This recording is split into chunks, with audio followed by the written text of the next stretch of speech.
नमस्कार, आप देख रहे हैं BSTV और मैं हूं आपके साथ विवेक पांडे। आज हम एक खास पेशकश आपके लिए लेकर आए हैं और मेरे साथ इस स्टूडियो में मौजूद हैं मेरे सहयोगी अभिनय।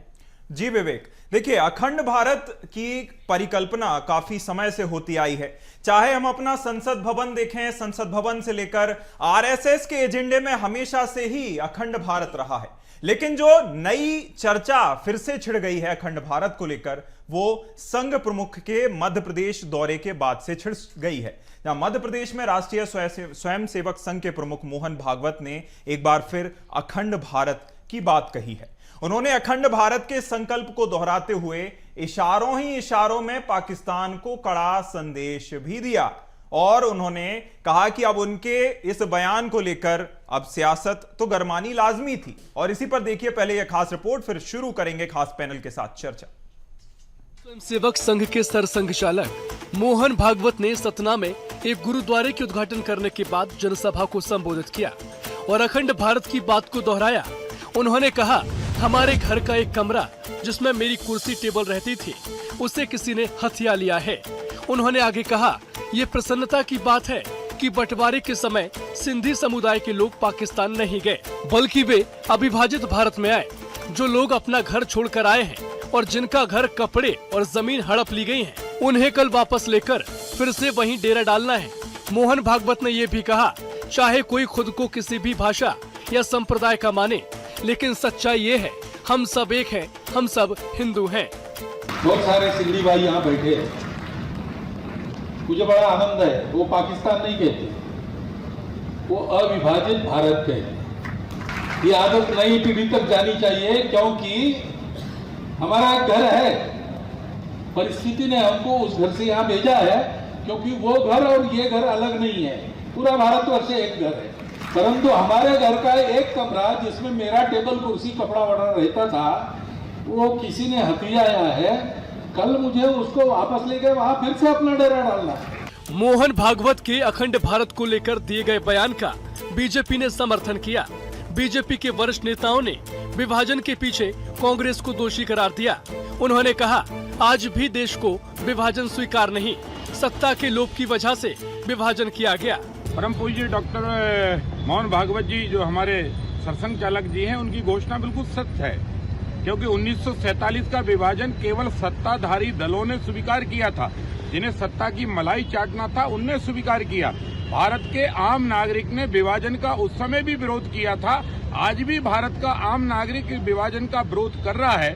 जो पाकिस्तान का विभाजन हुआ वो अव्यवहारिक हुआ। भारत का आज़ादी की शर्त में अड़ंगा डालकर कुछ लोगों ने स्वार्थ सिद्धि के लिए, वो कांग्रेस के नेता जो उस समय आज़ादी की लड़ाई में सक्रिय थे, वो थक गए थे और इनके प्रकार आज़ादी चाहते थे।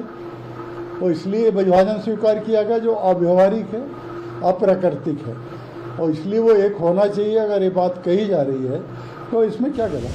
अखंड भारत को लेकर बीजेपी ने कांग्रेस पर सीधा निशाना साधा है, तो वहीं कांग्रेस भी बीजेपी सरकार से सवाल कर रही है। नेता प्रतिपक्ष उमंग सिंघार ने तंज कसते हुए कहा कि बीजेपी तारीख बताए कि अब पीओके भारत का हिस्सा होगा। बताया मोहन भागवत, पूछे आपने अमित शाह मोदी से, जो युद्ध विराम किया हमारा हिस्सा है, लेकिन विश्व के नक्शे में नहीं है। हमारा विश्व के नक्शे में भारत का पाक अधिकृत कश्मीर कब हमारा बनेगा, ये मोहन भागवत बताए, तारीख बताए, समय बताए, पूरे सब लोग, पूरे देश के लोग। अखंड भारत को लेकर एक बार फिर सियासी जंग छिड़ गई है। बीजेपी विभाजन को लेकर कांग्रेस पर गंभीर और बड़े आरोप लगा रही है, तो वहीं विपक्ष भी कहां पीछे रहने वाला है। उसने फिर ऑपरेशन सिंदूर पर सवाल खड़े कर दिए हैं। BSTV के लिए भोपाल से मनोज राठौर की रिपोर्ट।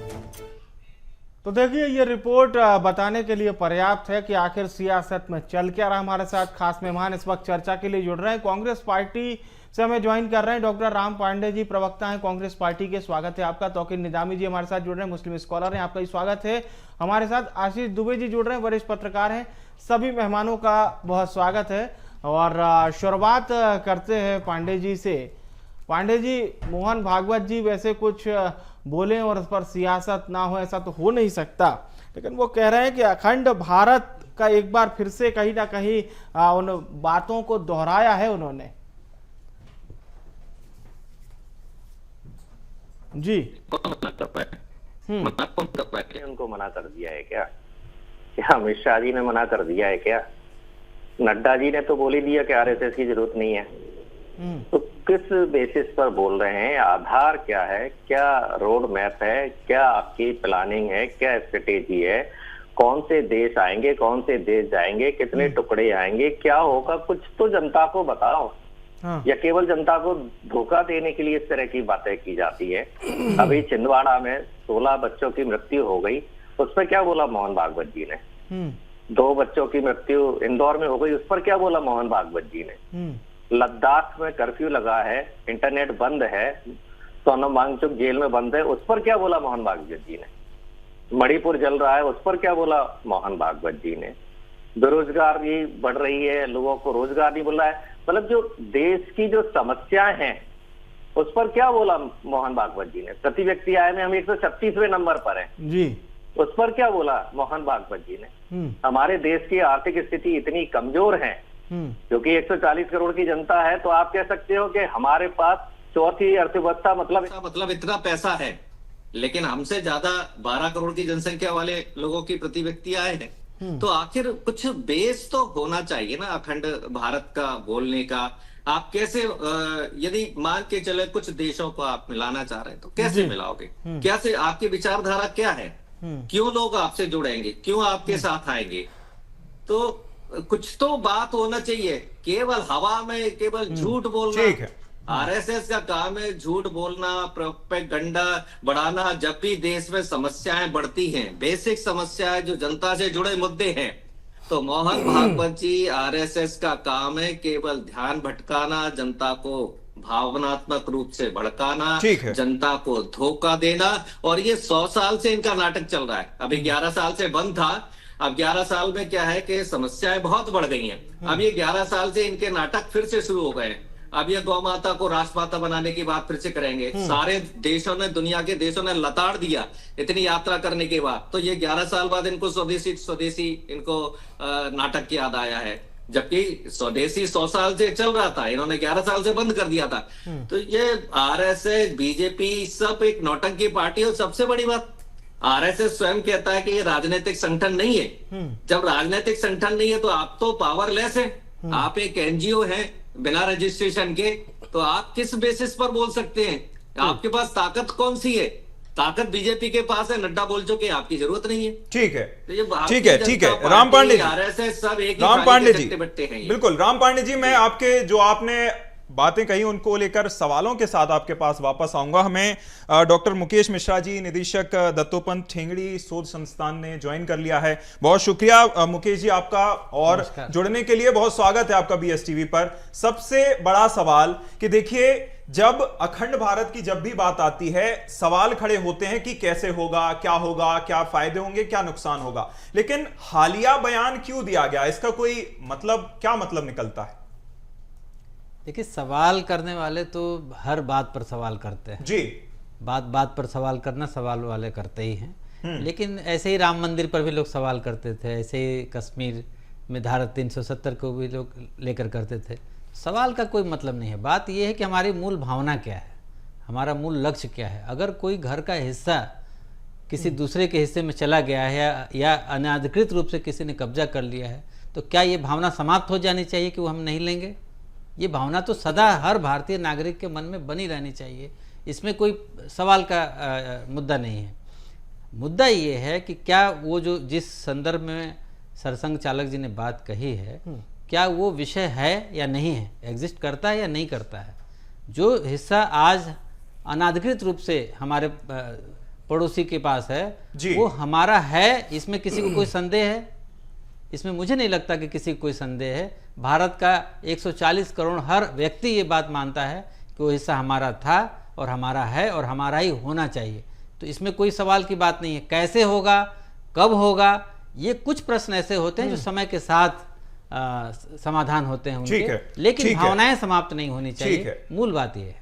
ठीक है मुकेश जी, आपने यहां एक सवाल खड़ा किया कि एजेंडे में है या नहीं है, या फिर यह विषय है या नहीं है। एजेंडे का एक मैं यहां उदाहरण पेश करना चाहूंगा और यहां मैं दर्शकों को भी बताना चाहूंगा, जब भी आप नए संसद भवन में जाएंगे वहां एक दीवार इसके लिए ही बनाई गई है, वहां पर अखंड भारत का पूरा बड़ा सा नक्शा बना हुआ है और अब तक की संस्कृति को लेकर भी दर्शाया गया है। तो एजेंडे में तो कहीं ना कहीं सरकार इसके पीछे कुछ ना कुछ तो सोच के चल रही है, लेकिन सबसे बड़ी बात यह होगा कैसे, क्योंकि सिर्फ एक देश की बात नहीं है, कई सारे देश हैं। मोहन भागवत जी ने तो सिर्फ पाकिस्तान का जिक्र किया।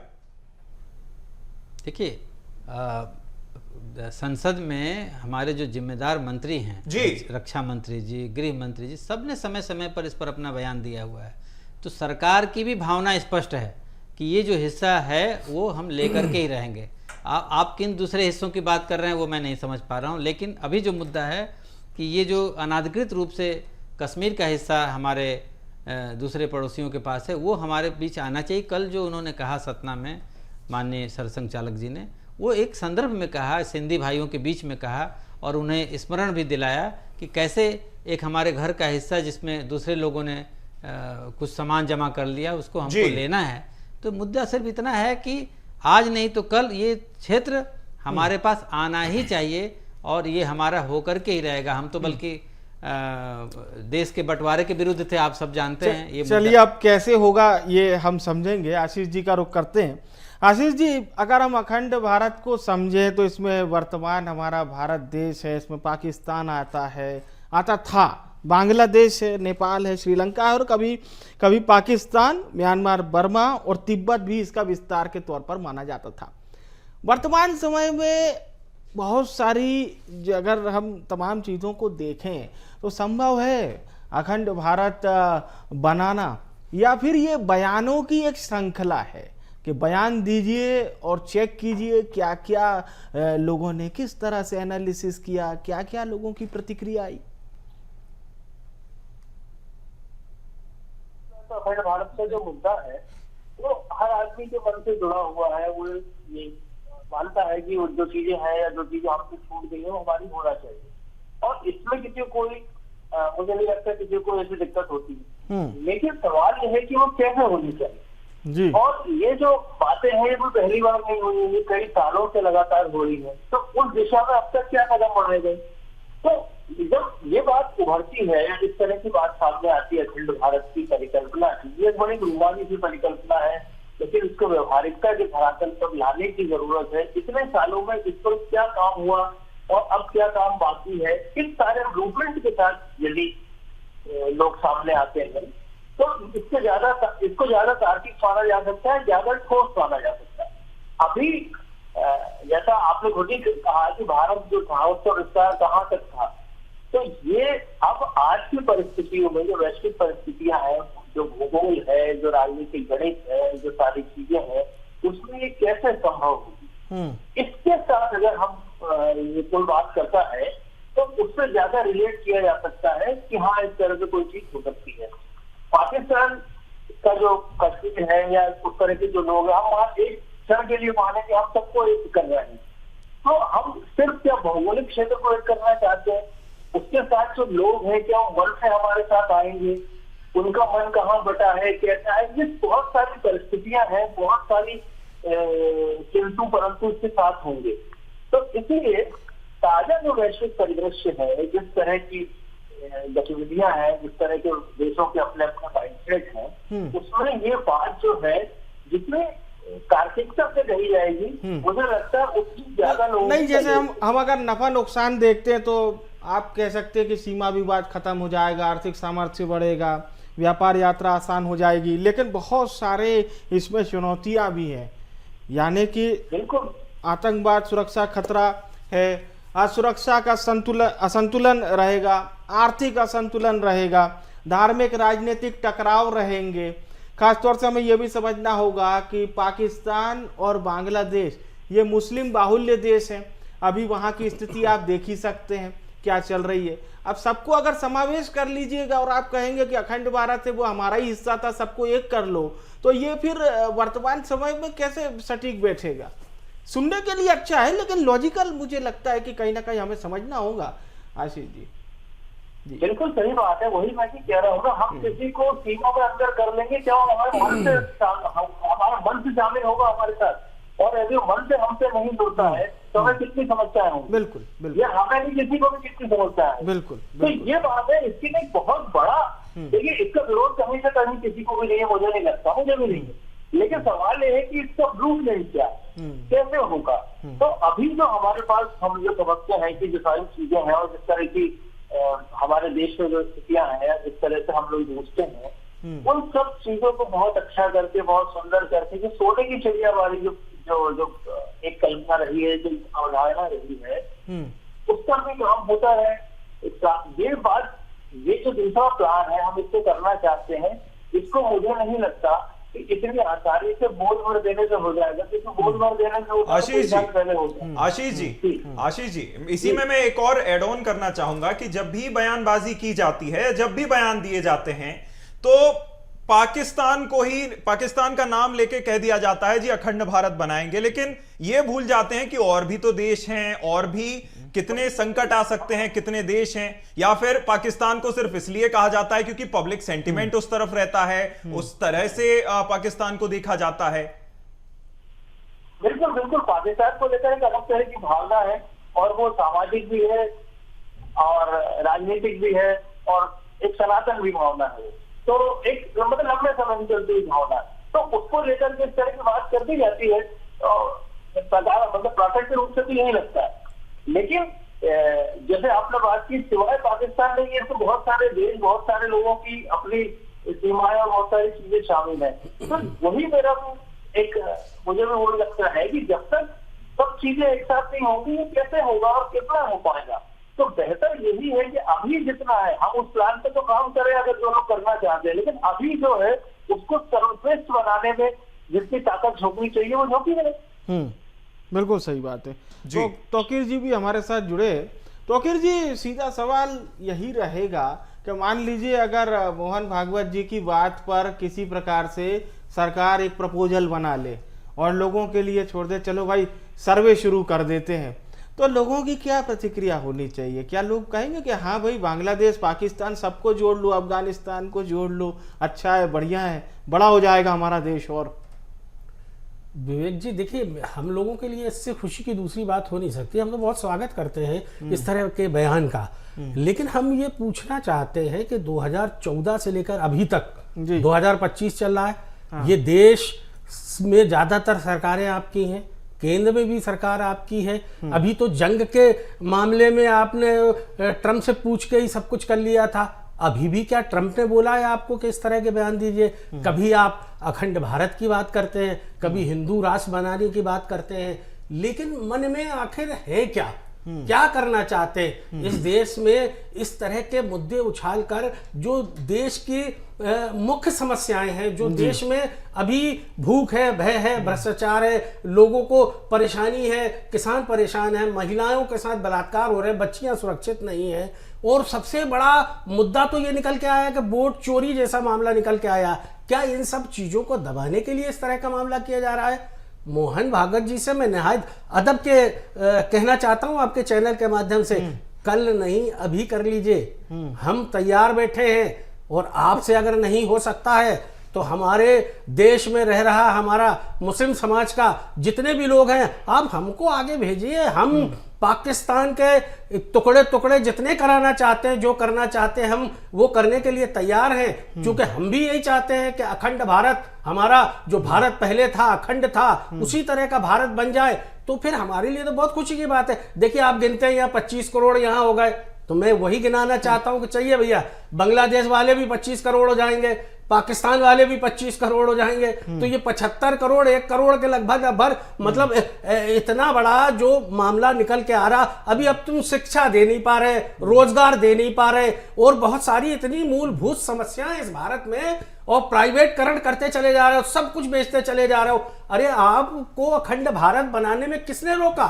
वही पूछना चाहते हैं। या तारीख बता दीजिए कब बनाएंगे, कब बनने वाला है? हम तो इंतजार में बैठे हैं। हमसे कहो ना, हम बॉर्डर पे लड़ने के लिए तैयार हैं, हम जाने के लिए तैयार हैं, हम सबसे पहले पाकिस्तान पे कब्जा करने के लिए तैयार हैं। इस तरह के मुद्दे उठाकर जनता को गुमराह करने की कोशिश ना करें। रोजगार दे, कैसे होगा?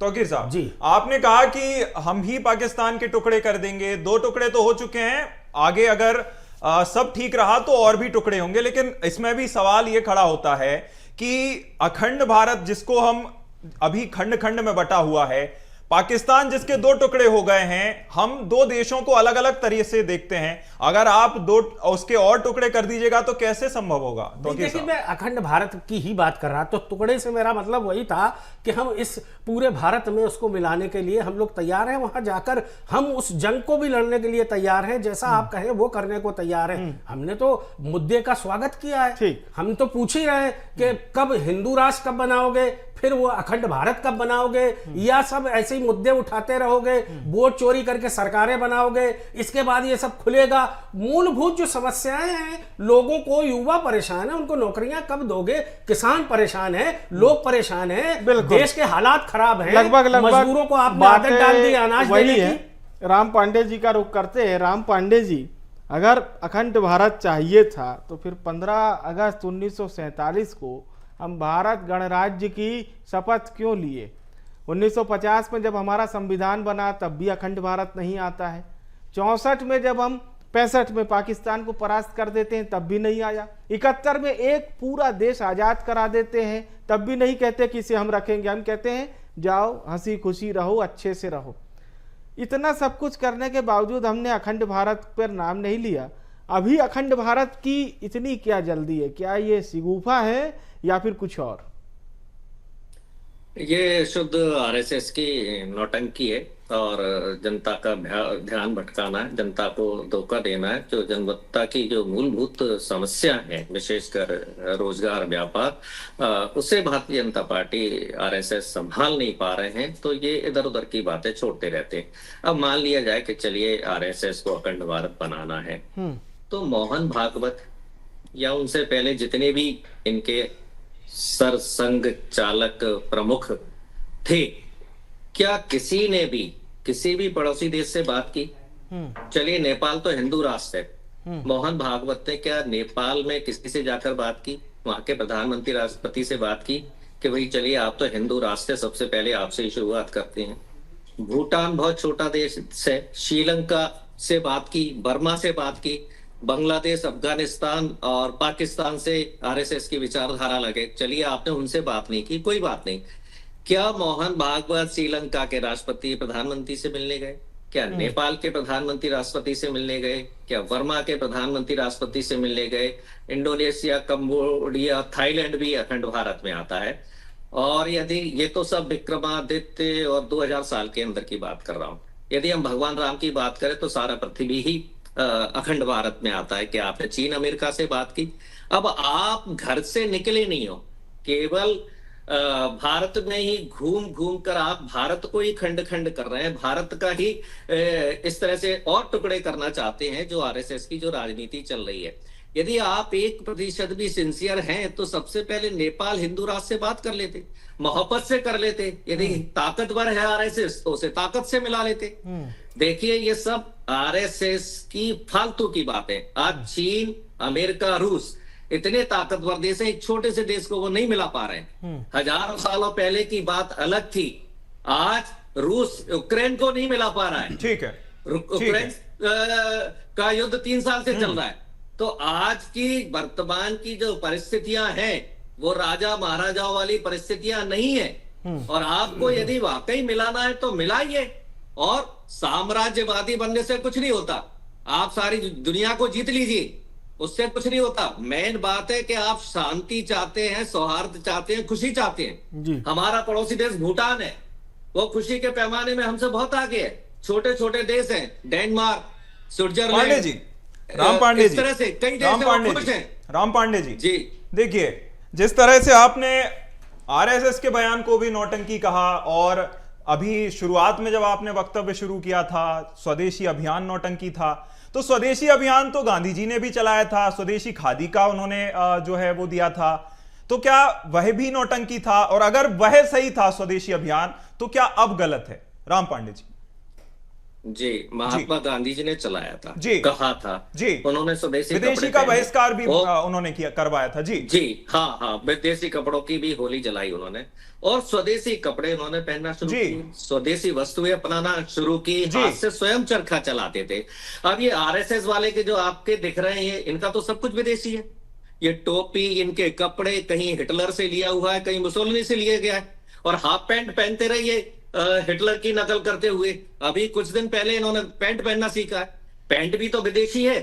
देशी क्या है? हमारे देश का धोती कुर्ता जी, और इनके जो नरेंद्र मोदी प्रधानमंत्री हैं वो सब कुछ विदेशी पहनते हैं।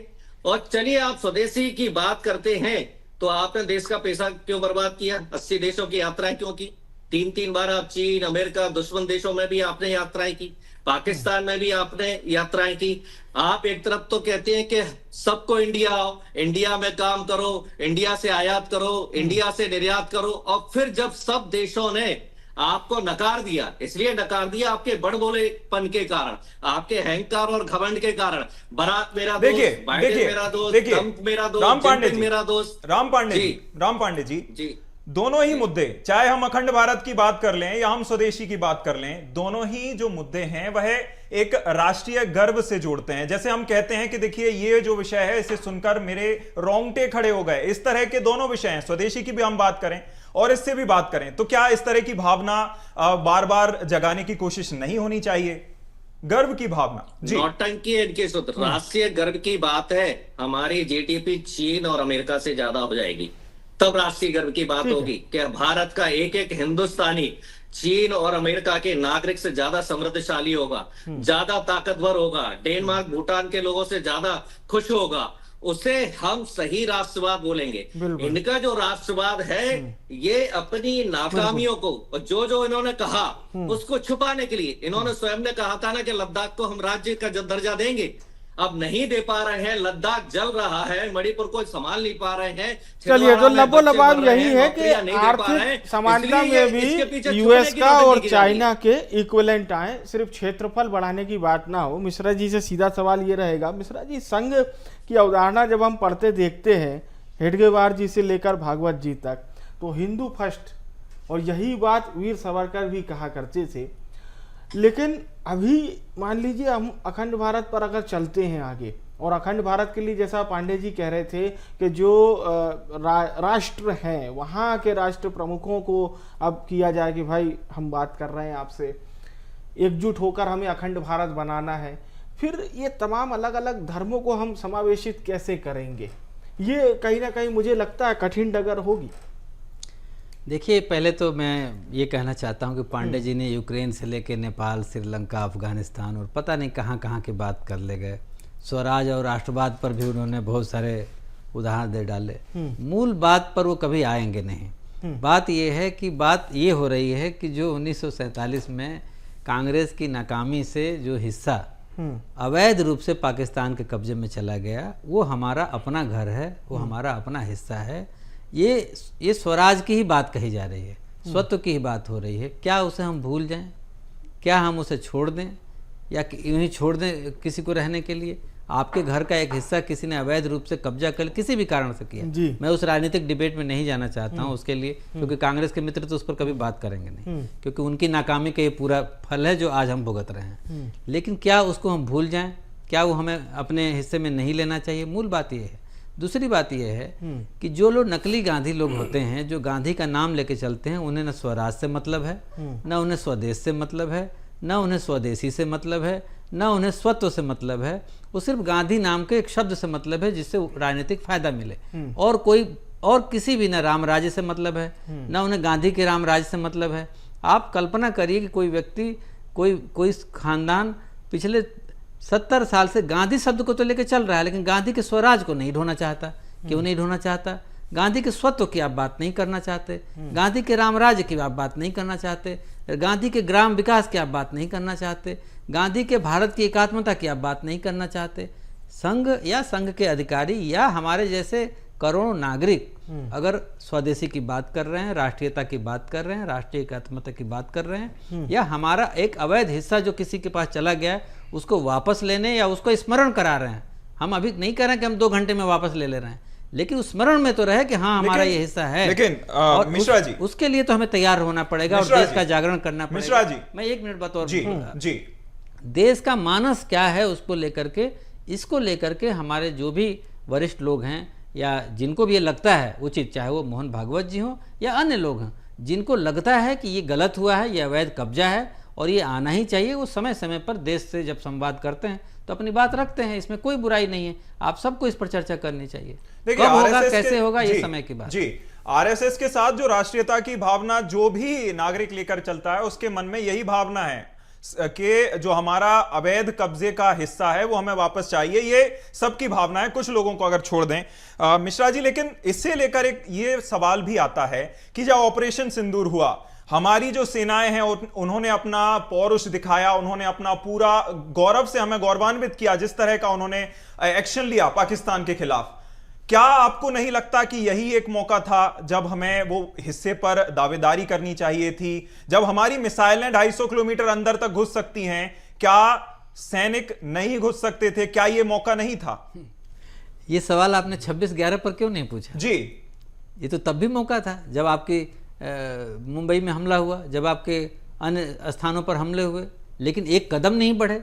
मैं ये कह रहा हूँ, बात ये है कि ऑपरेशन सिंदूर में जो कुछ भी हुआ वो सरकार की अपनी रणनीति और सेना की अपने तौर तरीके हैं। कब हुआ, कैसे हुआ, कितना हुआ, लेकिन मूल बात क्या है, हुआ, जवाब दिया। हमारी देश की सेनाओं ने बहुत ही जवाब दिया, वीरता से जवाब दिया और जहां तक हो सकता था किया।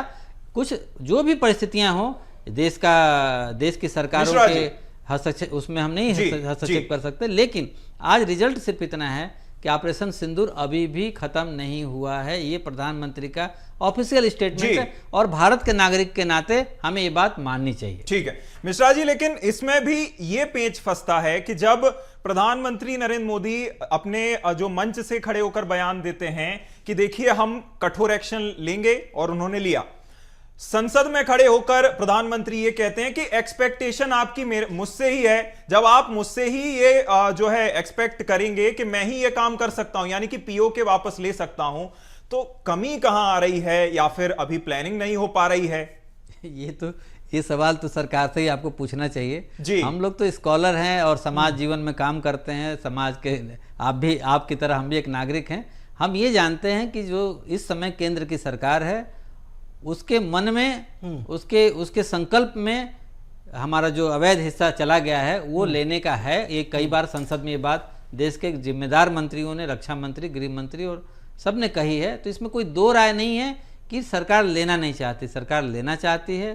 सरकार की बिल्कुल स्पष्ट विजन है इसको लेकर के, अखंड भारत और देश का मन भी है। अखंड भारत ये दो चार राजनीतिक दलों के कार्यकर्ताओं को छोड़ दीजिए तो पूरा देश ये चाहता है कि जो कश्मीर का हिस्सा अवैध रूप से पाकिस्तान के पास है वो हमारे पास आना ही चाहिए। चलिए, विषय में ये एक अच्छा मुद्दा आ गया, क्योंकि कश्मीर तो हम तो कहते हैं भाई हमारे देश का मुकुट है, हमारा ताज है कश्मीर। और आशीष जी का रुख करते, आशीष जी अब थोड़ा बहुत हमें इतिहास का एक अच्छा विद्यार्थी भी बनना होगा, और मैं चाहूँगा कि आप एक अच्छे शिक्षक के नाते हमारे दर्शकों को जरूर बताइए कि 1948 के समय में हमारे सैन्य बलों ने, ये जरूर हम कह सकते हैं कि बड़ा कबीला जो पाकिस्तान हथियाना चाह रहा था, हमने उसे पीओके तक सीमित कर दिया था। 65 में हम लाहौर तक पहुंच जाते हैं। अभी भी हमने देखा पाकिस्तान के एक से एक हमने एयरबेस ठंडे कर दिए। भारतीय सेना का पराक्रम भी हमने देख लिया। लेकिन ये जो कश्मीर वाली बात होती है, कहीं ना कहीं भारत को एक कूटनीतिक दबाव या फिर इंटरनल जो इस समय चल रहा है, पीओके से विरोध हो रहा है, उसका एक माइलेज भारत को लेना चाहिए, प्रत्यक्ष भी और परोक्ष भी। जी बिल्कुल लेना चाहिए, लेकिन लेना चाहिए कि वो उसको फिर अमली जामा पहनाया जाना चाहिए। और जो ऑपरेशन सिंदूर हुआ, हम पाकिस्तान के साथ एक युद्ध लड़ने उतरे, तो उस समय एजेंडा क्यों भूल गए, या उसको हमने क्यों बात के लिए रख लिया? तो कोई चीज उसके लिए फिर अलग से एक लंबा संघर्ष छेड़ने की बजाय ये चीजें होती से सड़क हो जाती। पिछली सरकारों ने नहीं किया, उनका एजेंडा ही नहीं था। लेकिन अब सरकार का एजेंडा है, पिछले 11 साल से पाकिस्तान में घुसकर हमले हुए हैं, 2-3 बार इस तरह की चीज परिस्थितियां बनी है। तो अब फिर दूसरी बात ये भी है कि इतिहास में जो हो गया वो ठीक है, अब इस वर्तमान और भविष्य का प्लान क्या है वो बहुत ज्यादा जरूरी है। जो गलत हो गया सो गलत हो गया, सही हो गया, जो भी है सामने कर दे। लेकिन अब हम फिर एक बात की अभी, क्या हम अखंड भारत की कल्पना सिर्फ पाकिस्तान तक करते हैं या उसको वहां तक ले जाते हैं कि दूसरे देशों की सीमाओं तक जाता है? तो ये सारी चीजें हैं, हमें ये देखना भी होगा कि अगर हम अखंड भारत बना लेते हैं तो अच्छी बात है, स्वागत योग्य है, लेकिन हमें देखना होगा कि जब हम कोई दूसरी चीज पर अपना आधिपत्य वापस पाएंगे कई दशकों के बाद, तो हम सिर्फ संपत्ति हासिल नहीं करेंगे, हम बहुत सारे दायित्व भी हासिल करेंगे जी, बहुत सारी जिम्मेदारियां हमारी बढ़ेंगी, बहुत सारी लाइबिलिटी बढ़ेंगी, हम जो कहना चाह रहे हैं लाइबिलिटी बढ़ेंगी। तो उसके लिए हम कितना तैयार है, उसके लिए उसकी चीजें कैसे उसको सॉर्ट आउट कर रहे हैं, क्या वर्कआउट कर रहे हैं, ये बातें हैं। तो ये बात बोलने में सुनने में बहुत अच्छी लगती है, बहुत सुकून देती है बातें कि अखंड भारत बनेगा, तो बनेगा उसके साइमल्टेनियसली एक पूरी मुहिम और सारी चीज चलती रहना चाहिए। अखंड भारत बनेगा, देश को इससे अवगत कराना भी जरूरी नहीं है। अखंड भारत बनाने के विषय में क्या क्या होता चला जा रहा है, इससे भी देशों की लगातार अवगत होते रहे और सारी चीजें एक साथ चलती रहे। जो आज की पीढ़ी है, जो बदलाव है, तो क्या चाहती है?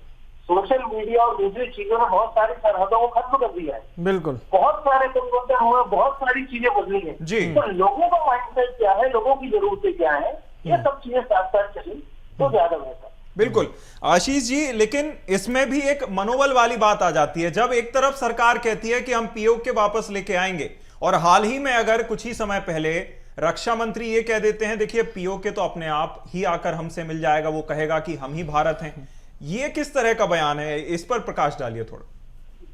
नहीं देखिए, ये बात है ये जिसमें कुछ राजनीतिक कुर्सी है जी, और फिर वहाँ के हालात भी है, ये सब जानते हैं कि पीओके में किस तरह का अनरेस्ट है लोगों में, और एक बहुत बड़ा वर्ग है जो वहाँ की जो निजाम है उससे परेशान है। ये बात सब कुछ है, लेकिन 100% तो नहीं है ना, शायद 100% नहीं होंगे। तो अगर हम 70% के साथ 30% लोग भी आते हैं जो इसमें आस्था ही नहीं रखते हैं पूरे प्रोसेस में, तो फिर वो तो हमारे लिए बहुत बड़ी लाइबिलिटी में हेडेक हो जाएंगे। तो अगर कोई परिस्थिति बन रही है तो उसको बहुत लॉजिकल तरीके से अगर इस दिशा में सरकार आगे बढ़ रही है तो ये बहुत संतोष और सुकून की बात होगी। लेकिन हम इस सोच में कोई चीज और एक नया बखेड़ा ले रहे हैं तो ये फिर दिक्कत की बात होगी। तो इसीलिए मैं हमेशा इस पर जोर दी, मुझे ऐसा लगता है, मैं नागरिक के तौर पर भी सोचता हूँ, तो यही सोचता हूँ कि क्या हो रहा है इससे अवगत होना चाहिए सभी लोगों को, और ऐसा नहीं होना चाहिए कि जोश में या कोई चीजों में हम कोई ऐसे फैसले लें तो बाद में एक फैसला जो हुआ जिसको हम कहते हैं कि अभी तक लोग उसको उसकी पीड़ा को या उसकी तकलीफ को सहन कर रहे हैं, फिर अगला कोई फैसला हो उसकी कोई चीज उसका कोई रेपरकेशंस हो, तो वो सारी चीजों को देखते हुए यदि हम अखंड भारत की तरफ आगे बढ़ते हैं तो ये इससे अच्छा कुछ नहीं है।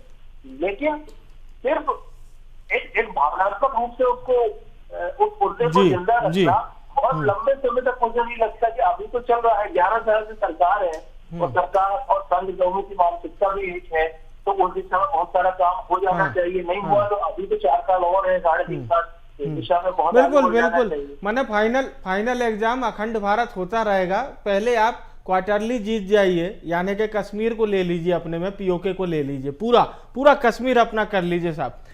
तोकीर जी का रुख करते हैं। तोकीर जी, मजा तो हमें भी आएगा, हमें भी बहुत अच्छा लगेगा कि हम उस पीढ़ी के व्यक्ति हैं जिन्होंने अपने जीवित रहते रहते उस कश्मीर को, हम जब बचपन में छोटे थे स्टूडेंट काल से लेकर आज तक कश्मीर के नाम पर हमारी भी छाती चौड़ी हो जाती है साहब, वो हमारे देश में आ जाएगा तो हम कहेंगे कि किसी को बैनर पोस्टर की जरूरत नहीं पड़ेगी कि मिठाई बांटो, घर घर दीपक जलाओ, वो सब अपने आप हो जाएगा।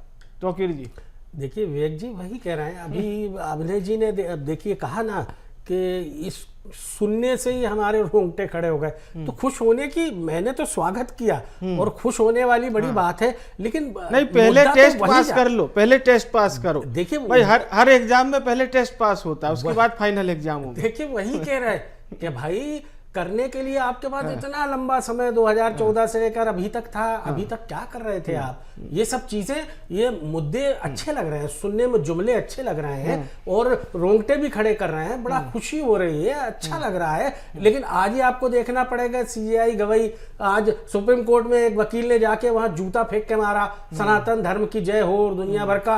अरे यहीं के लोगों को छुआछूत है, दुनिया भर का। राष्ट्रपति अगर आदिवासी है और राष्ट्रपति इस देश का दलित है, उसको आप मंदिर में जाने का तो इजाजत नहीं देते। कैसे अखंड भारत बना लोगे? कैसे हिंदू राष्ट्र बना लोगे? आप यहीं पूरा इंसाफ करने के लिए तैयार नहीं है। तो कुल मिलाकर आप देखिए, ये वोट के लिए या जुमलों वाली जो राजनीति चल रही है, ये एक भारतीय जनता पार्टी संघ, ये इवेंट पार्टी है एक्चुअली। ये इस तरह के इवेंट करते हैं, ना इन्हें देश से मतलब है, न देश के लोगों से मतलब है, न इन्हें हिंदू राष्ट्र बनाने से मतलब है, और ना ही अखंड राष्ट्र बना पाएंगे। ये कुछ नहीं कर पाएंगे। इन्हें सत्ता चाहिए, कुर्सी चाहिए, उसके लालच में सिर्फ ये हमारे रोंगटे खड़े करते रहेंगे, खुश कराते रहेंगे, और कुछ करने वाले नहीं है। जी जी, अब ये एक जो है चलन है बहुत ज्यादा, और चलता चला आ रहा है कि जब भी नैराश्य की भावना होती है, या फिर हम कुछ करने वाले हैं, या फिर हमारा कोई प्लान अंदर खाने चल रहा है, तो थोड़ा बहुत जनता में इस तरह की जो भावना है, पब्लिक सेंटिमेंट जगा दिया जाता है। जिस तरह आपने कहा कि रोंगटे खड़े कर देने वाला बयान दे दिया। लेकिन अभी चर्चा में बात निकलकर सामने आई थी, आशीष दुबे जी ने यह बात कही थी कि एक इसमें पहलू लायबिलिटी वाला भी आता है। देखिए, हम मान लीजिए हमला भी कर देते हैं, मान लीजिए हम अपने अंडर में भी ले लेते हैं, लेकिन सबसे बड़ी बात है जब पाकिस्तान, बांग्लादेश या जिन देशों की हम बात कर रहे हैं अखंड भारत में, सभी संघर्षरत हैं, सभी में क्या हुआ वो हम सब ने देखा। तो इसी से क्या सरकार बचना चाहती कि इस तरह की कोई घटनाएं हमारे देश में ना हो? क्या अपने इस तरह की चीजों को आगे टालकर क्या देश को बचा रही है सरकार? ये एक पहलू हो सकता है। तो किस साहब, देखिए, अभी देखना होगा कि हम कहना चाहते हैं कि सोनम वांगचुक जी ने जो क्या लद्दाख और वहां का देखा आपने, क्या हालात बने, तो अब देश के अंदर भी इस तरह के हालात बनते हुए नजर आ रहे हैं। वही बार बार दोहराया जा रहा है कि इनकी चाल, चरित्र, चेहरा, नीयत ठीक नहीं है। ये हाथी वाले दांत हैं, खाने की ओर है, दिखाने की ओर है, इन्हें सत्ता चाहिए। अब जी, और दूसरा, इनका कोई रोल नहीं है। ये सारे प्रदेशों में सरकार बनाना चाहते हैं और केंद्र में सरकार है। ये सब चीज़ों को लेकर ही इस तरह के मुद्दे उठाए जाते हैं, इसके पीछे कुछ भी नहीं है। अभी तुम देखो ना कि पूरे वर्ल्ड में आप देखिए ना, मोदी जी ने इतना कर्जा लेकर रखा हुआ है, और यहाँ भी अभी आप मध्य प्रदेश का देख लिए, मध्य प्रदेश में मुख्यमंत्री कर्जे पे कर्जे लिए जा रहे हैं। अरे जब देश के अंदर के हालात, देश में रह रहे लोगों को रोजगार, नौकरी, व्यापार और धर्म के आस्था के आधार पे तो आप अपनी सरकारें चला रहे हो, तुम्हारे यहाँ इंसाफ नाम की चीज ही नहीं है, एक धर्म विशेष के लोगों में भय पैदा करते हो, इस तरह की चीजें चला रहे हो, तो कैसे देश? वही बात, सवाल ये उठ रहा है कि जुमला रोंगटे खड़े कर देने वाला, ये तो अच्छा लग रहा है, सुनने में मजा आ रहा। मैंने आपसे कहा कई बार, मैं इसका स्वागत करता हूँ, हम सारे लोग स्वागत करते हैं, लेकिन करोगे कब? तारीख तो बताओ, या ट्रंप जी से पूछ के करोगे, या वहीं से कुछ होगा? पूछो, करो, हम चाहते हैं कि करो आप इसे। राम पांडे जी, अब ये 4 लड़ाइयों के बाद पाकिस्तान से क्या कश्मीर को लेकर भी कोई लड़ाई हो सकती है भविष्य में? क्योंकि 48, 65, 71, 99 ये 4 युद्ध देश ने देखे, और देश के लोगों के ये भावना भी रही है कि भाई हम जब भी बात देश की आती है तो सब एकजुट हो जाते हैं, फिर धर्म, जाति, वर्ण कुछ भी मायने नहीं रखता। जी, अब आप देखें ना, अभी ऑपरेशन सिंदूर था, पूरा देश एक था, 140 करोड़ जनता एक थी, सारे विपक्ष के नेता, राहुल गांधी जी ने सबसे बोला कि सरकार जो करना चाहे पाकिस्तान का करे, हम सरकार के साथ में हैं। सारा विपक्ष सरकार के साथ था, देश की 140 करोड़ जनता के साथ थी। हमारी सेनाएं जीत रही थी, हमने टीवी पर देखा, हमारी सेनाएं लाहौर, कराची, इस्लामाबाद, पता नहीं कहां कहां पहुंच गई थी, टीवी की और मीडिया की खबरों के अनुसार मैं बता रहा हूं। उसके बाद भी क्या किया, आरएसएस और बीजेपी ने, दोनों ने मिलकर देश की जनता को धोखा दिया ना। आरएसएस के भी कई लोग चाहते थे कि ये अच्छा मौका है पाकिस्तान को जवाब देने का, अब युद्ध शुरू हो गया है तो अब निर्णायक मोड़ पर आकर ये खत्म होना चाहिए। और निर्णायक मोड़ क्या है? पीओके। तो आरएसएस के भी काफी लोग चाहते थे कि ये युद्ध बंद ना हो, बीजेपी के भी काफी लोग चाहते थे कि ये युद्ध बंद ना हो, विपक्ष के तो सारे ही लोग चाहते थे कि पीओके पर कब्जा हो जाए, लेकिन आरएसएस और बीजेपी ने दोनों ने धोखा दिया, जैसे बंटवारे के समय पर धोखा दिया। अंग्रेजों की नीति थी कि भारत और पाकिस्तान का बंटवारा करो, पहले भी 1937 में वर्मा को अलग कर दिया था, तब भी आरएसएस चुप था। जब अंग्रेजों की नीति थी कि भारत और पाकिस्तान का बंटवारा करो, तो उस बंटवारे में साथ तो आरएसएस नहीं दिया था ना। आरएसएस का एक आंदोलन बता दीजिए जिसमें बंटवारे का विरोध किया हो, एक भी। अब काम करना होता है तो ज्यादा चिल्लाने की जरूरत नहीं होती है, काम करने की जरूरत होती है। इंदिरा गांधी जी ने क्या किया था, क्या बोला था, क्या पाकिस्तान के 2 टुकड़े किए ना, सिक्किम को मिलाया ना कांग्रेस ने, गोवा को मिलाया, अरुणाचल प्रदेश को मिलाया, दादर नगर हवेली को मिलाया, दमन दीव को मिलाया, और इन्होंने क्या किया, बांग्लादेश को मोदी जी ने 10,000 वर्ग किलोमीटर जगह दे दी, जमीन दे दी, और इन्हीं के नेता सुब्रमण्यम स्वामी के अनुसार चीन को 4,000 वर्ग किलोमीटर जमीन दे दी। ये भारत का भूगोल कम कर रहे हैं, हमने बढ़ाया था। आजादी के समय में जूनागढ़ हैदराबाद भी भारत में नहीं मिलना चाह रहे थे, हमने उनको मिलाया था। राम पांडे जी, आपकी कुछ पॉलिसी तो होनी चाहिए। राम पांडे जी, अखंड भारत का आप किस तरह से करेंगे, ताकत के बल पर करेंगे या प्रेम के बल पर करेंगे, कुछ तो सिद्धांत हो आपका। राम पांडे जी, चूंकि चर्चा पीओके पर चल रही है, तो पीओके को लेकर भी एक पुराने समय में कहा जाता है कि देखिए, अगर जब ऑपरेशन सिंदूर हुआ, पॉलिटिकल विल को लेकर बहुत बात की गई थी कि देखिए, किसी में पॉलिटिकल विल होती है तो वह कुछ भी कर जाता है। पीओके को लेकर भी पॉलिटिकल विल का बहुत ज्यादा बात आती है कि जब पाकिस्तान पर भारत ने हमला कर ही दिया था, जब अटैक किया गया था पाकिस्तान की ओर से अवैध कब्जे के लिए, और काफी अंदर तक भारतीय सेनाएं घुस ही गई थी, तो यूएनएससी में जाने की क्या जरूरत थी? क्या हमारा झगड़ा हमसे नहीं सुलझ रहा था इसलिए हम दूसरी जगह गए? इस तरह के भी तो आरोप लगते हैं राम पांडे जी। देखिए, भारत पाकिस्तान दोनों नए नए उस समय आजाद हुए थे जी, और अंग्रेजों ने कश्मीर को अलग राज्य घोषित कर दिया था जी। वहां के राजा जो हरि सिंह थे, वो ना भारत में मिलना चाह रहे थे ना पाकिस्तान ने। भारत ने उनसे कई बार कहा, लेकिन इसी बीच क्या किया, पाकिस्तान ने उस पर अटैक कर दिया और कश्मीर को अपने कब्जे में ले लिया। उसके बाद हरि सिंह ने भारत सरकार को लेटर दिया कि मैं भारत में मिलना चाहता हूं। जब पाकिस्तान का कब्जा कश्मीर पर हो गया था, उसके बाद भारतीय फौजें वहां पहुंची और पाकिस्तान को पीछे खदेड़ दिया। 60-70% हमने पाकिस्तान को पीछे खदेड़ा और वो जमीन हमने हथियाई। उसके बाद जो इलाका बचा था, भारत पाकिस्तान दोनों नए नए आजाद हुए थे और वो युद्ध कई वर्षों तक चलता, 1 साल तक तो वो चला ही था। नहीं तो राम पांडे जी, नए नए आजाद हुए थे। अगर कोई आपकी जमीन पर एकदम से उठ के आ जाएगा कि नहीं देखिए ये तुम्हारी जमीन नहीं है, ये मेरी है, अगर हम झगड़ा कर ही रहे थे, झगड़े के दौर में चल ही रहे थे, तो थोड़ा और चले जाते, 10-12 किलोमीटर 100 किलोमीटर चले जाते।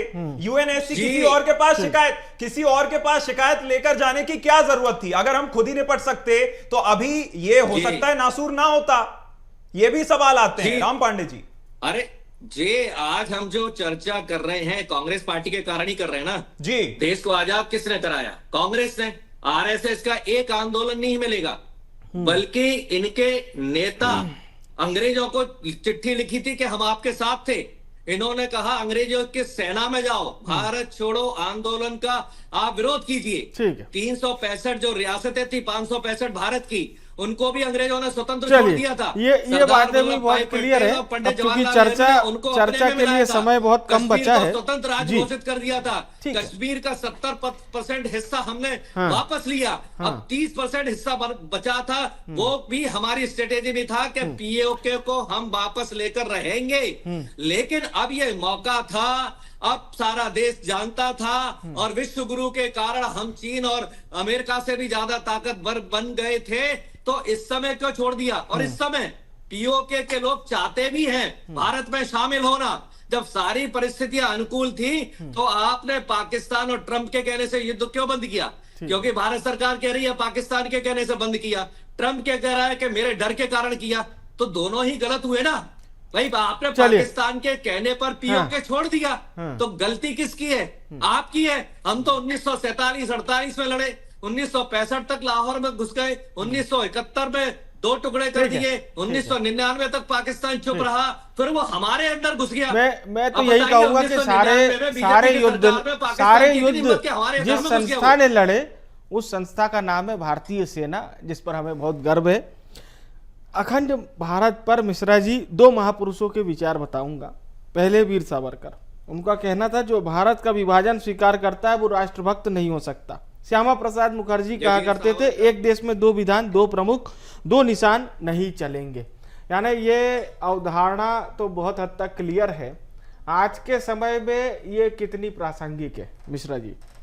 बिल्कुल प्रासंगिक है। देखिए, जो आप क्या कह सकते हैं कि गांधी जी की कोई बात आज प्रासंगिक नहीं है, बुद्ध के आज कोई संदेश हमें प्रासंगिक नहीं है, ऐसा नहीं कह सकते। जो बात सत्य है वो सत्य है, वो कभी भी किसी भी काल खंड में सत्य ही रहेगी, इसमें कोई दो राय नहीं है। मैं एक बात जरूर कहना चाहता हूँ कुछ आगे बढ़ने से पहले। अभी जो कांग्रेस के मित्र बोल रहे थे जी, ये चैनल पर बैठ के खुलेआम हर चीज़ का ठेका ले लेना कि देश की आज़ादी, देश की स्वतंत्रता आपने दिला दी, एक दल ने दिला दी, एक पार्टी ने दिला दी, ये देश के करोड़ों कोटि जनमानस का अपमान है, सरासर अपमान है। देश के जनजातियों से लेकर के छोटे व्यापारी से लेकर के गांव से लेकर के एक एक आदमी ने इस देश की स्वाधीनता के आंदोलन में सहभागिता की है और देश को स्वतंत्र कराया है। ये किसी एक राजनीतिक पार्टी का काम नहीं है। इस तरह की बकवास नहीं करनी चाहिए चैनल पर। एक बात। दूसरी बात, भारतीय सेना जब 1947 में जब वहाँ पर पहुँचती है, क्यों आप चले गए अंतर्राष्ट्रीय मंच पे? क्यों आपने अवैध कब्जा करने दिया? आप एक नया बता रहे हैं आप कि नया बना था तो साहब ऐसा हो गया। ये गोल मोल फालतू की बात है। नया बना हो या पुराना बना हो, पहले तो वो बंटवारा ही सबके लिए बहुत त्रासद था, दुखद था और आज भी दुखद है। वो बात सुन करके आज स्मरण करके भी पीड़ा होती है, सबके लिए पीड़ा होती है। ऐसी परिस्थिति में आपके घर में कोई घुस गया है, वो चिट्ठी लिख रहे हैं हरि सिंह की, नहीं लिख रहे हैं, इससे क्या, ये बहुत बात की बात है, ये सब बरगलाने की बात है। आपने उस पाप को ढकने के लिए तमाम तर्क गढ़ लिए हैं, लेकिन उस पाप का भी अंत होगा। और ये देश की भावना है, जन भावना है। वो माननीय मोहन जी ने कहा, ये आज कहा या आगे कहेंगे या पहले कहा या श्यामा प्रसाद मुखर्जी ने कहा, किसी ने भी कहा, ये देश की जन भावना है। देश तब भी बंटवारा नहीं चाहता था, देश आज भी बंटवारा नहीं चाहता है और देश बंटे हुए हिस्से को, अवैध कब्जे को अपने अंदर लाना चाहता है। इसमें कोई शक नहीं होना चाहिए। जी मिश्रा जी, जिस तरह से आपने कहा कि देश तब भी वही चाहता था, अब भी वही चाहता है, अगर हम गलत नहीं हैं और मैं अगर गलत नहीं हूं तो आरएसएस को भाजपा की बैकबोन कहा जाता है। बयान नेताओं के अलग अलग आ सकते हैं, लेकिन आरएसएस को भाजपा की बैकबोन कहा जाता है और ये नेता मंच से भी कहते रहे हैं और अंदर खाने तो ये जो स्थिति रहती होगी वो हम सबको नहीं पता है, हो सकता है कोई और स्थिति रहती हो। लेकिन मिश्रा जी, जब बैकबोन या हम जिसे कहें रीढ़ की हड्डी चाहती है कि देखिए मैं सीधा रहूंगी, लेकिन इसके बावजूद भी जिस शरीर को वह सपोर्ट दे रही है वह क्यों ढुलमुल रहना चाहता है? ये आपकी बात यहाँ पर प्रासंगिक नहीं है जी, क्योंकि कौन किसका बैकबोन है, कौन किसका बैकबोन नहीं है, ये बहस का विषय भी नहीं है जी। मूल बात ये है कि एक बड़े संगठन के प्रमुख ने कोई बात कही है, वो बात कितनी प्रासंगिक है, कितनी लॉजिकल है, इस पर हमको चर्चा करनी चाहिए कि जो अवैध कब्जा है पाकिस्तान का वो हम लेना चाहते हैं। अब वो भाजपा क्या कर रही है, केंद्र सरकार क्या कर रही है, इसके लिए हम सब यहाँ पर अधिकृत प्रपोजल होना चाहिए और उसके बाद ही ये चीज आगे चलेगी। समग्र विचार का विषय है और समग्रता में ही इस पर चर्चा होनी चाहिए। चर्चा एकदम अंतिम दौर में है। आशीष जी और निजामी जी से एकदम सीधी सीधी प्रतिक्रिया होगी। आशीष जी, पहली प्रतिक्रिया ये कि अगर प्रपोजल बना दिया जाएगा तो इसमें अड़चने क्या हैं? मेरी बातें अतिशयोक्ति लग सकती है क्योंकि अखंड भारत ही अतिशयोक्ति है। आप सिर्फ आप सुनने के लिए अच्छा कह दीजिए और कहिए हाँ सब all is good, all is good, और उसके बाद कहिए भाई अब देखिए अड़चने आ रही है, परेशानी आ रही है।